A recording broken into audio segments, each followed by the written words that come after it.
Dans un monde où les apparences semblent tout gouverner, il est facile de rester piégé dans une relation toxique, pas peur de l'inconnu ou pas souci de maintenir un semblant de stabilité pour nos enfants.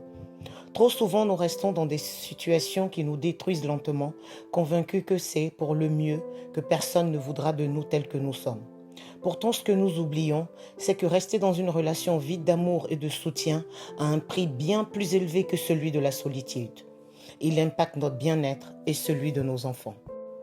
Pourquoi tant de personnes restent-elles dans des relations toxiques de nos jours? Il est triste de voir combien d'entre nous restent enfermés dans des relations toxiques, non pas par amour, mais par peur. La peur de l'inconnu. La peur de ne pas pouvoir s'en sortir seul. La peur que personne ne nous accepte avec nos enfants. Souvent, on se dit que c'est pour le bien des enfants qu'on continue à avancer dans un couple vide de sens, sans se rendre compte que notre malheur peut avoir un impact bien plus grand sur l'avenir que la séparation elle-même.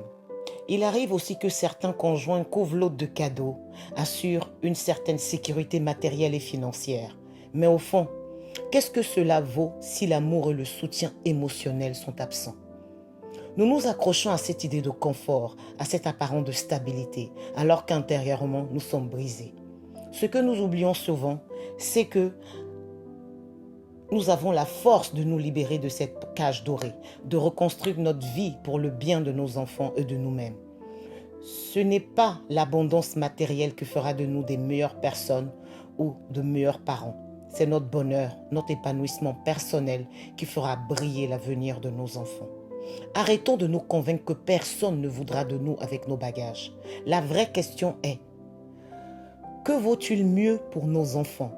Une maison remplie de non-dits et de larmes silencieuses, ou un foyer où chaque parent, où chacun, comme enfant, respire la paix et la sérénité? Moralité.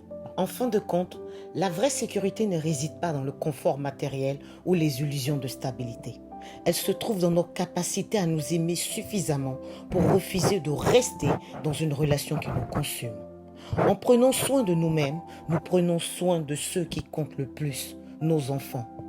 Se libérer d'une relation toxique, c'est offrir à nos enfants une chance de grandir dans un environnement sain, où ils pourront apprendre la valeur du respect, de l'amour de soi, du bonheur véritable.